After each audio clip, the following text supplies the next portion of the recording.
স্বীকার করতে কোনো দ্বিধা নেই, এই উত্তপ্ত গরমে গ্রীষ্মে আমাদের অনেককেই বিদ্যুৎ সমস্যায় নাজেহাল হতে হচ্ছে। যে কথাটি স্পষ্টভাবে উচ্চারিত হচ্ছে, এই সমস্যা একদিনের নয়। এই পুঞ্জীভূত সমস্যার দায় কোনোভাবেই বর্তমান নির্বাচিত সরকার কিংবা কারণ নয়, এটি বিগত ফ্যাসিস্ট সরকারের অব্যবস্থাপনার দায় আমাদের সকলকে নিতে হচ্ছে। আর তাই বর্তমানে উৎপাদন ক্ষমতা কাগজে কলমে অনেক বেশি থাকলেও বাস্তবতার সাথে সেটির গড়মিল রয়েছে। গতকাল বিদ্যুতের সর্বোচ্চ যে চাহিদা ছিল, সেই চাহিদার প্রায় 16,000 মেগাওয়াট, তার বিপরীতে গতকাল আমরা বিদ্যুৎ উৎপাদন করতে সক্ষম হয়েছি 14,126.35 মেগাওয়াট। অর্থাৎ আমাদেরকে 2086 মেগাওয়াট লোডশেডিং করতে বাধ্য হতে হয়েছে। এবং এক্ষেত্রে একটি নীতি এই সরকার প্রথম থেকে গ্রহণ করেছিল, যেহেতু ফসল ওঠার মৌসুম, অর্থাৎ কোনোভাবেই আমাদের কৃষকেরা যেন ক্ষতিগ্রস্ত না হয়, অর্থাৎ ফসলের ক্ষেতে সেচের জন্য পর্যাপ্ত ডিজেল এবং বিদ্যুৎ নিরবিচ্ছিন্ন রাখবার নির্দেশনা মাননীয় প্রধানমন্ত্রী আমাদেরকে দিয়েছিলেন। আমরা সেটি নিশ্চিত করবার জন্য আমরা চেষ্টা করে যাচ্ছি। এরপরও দেখা যাচ্ছে পর্যাপ্ত জ্বালানি সরবরাহের অভাবে হয়তো বা কিছু কিছু জায়গায় লোডশেডিং হচ্ছে।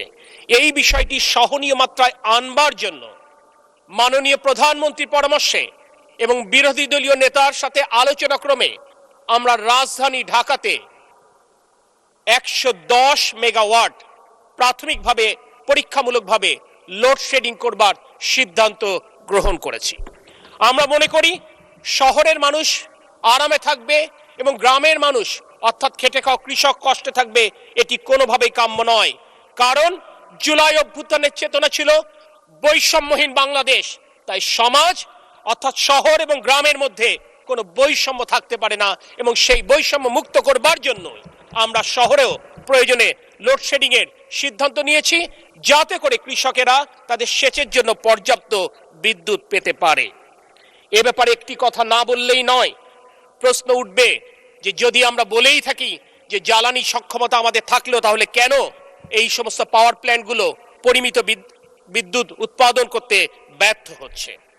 একটি বার্তা স্পষ্ট করতে চাই, প্রতিদিন বাংলাদেশে 3800 মিলিয়ন ঘনফুটের গ্যাসের চাহিদা রয়েছে। বর্তমানে বাংলাদেশের সকল গ্যাসকূপ মিলে প্রতিদিন আমরা 1686 মিলিয়ন ঘনফুট গ্যাস উৎপাদন করতে পারি।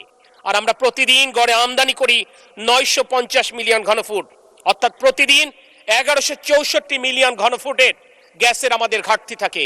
চাইলেও, অর্থ থাকলেও, সামর্থ্য থাকলেও গ্যাসের আমদানি বাড়াবার কোনো সুযোগ নেই। কারণ এর জন্য যে ইনফ্রাস্ট্রাকচার রয়েছে, সেই ইনফ্রাস্ট্রাকচার দ্রুত সম্পন্ন করা সম্ভব নয়।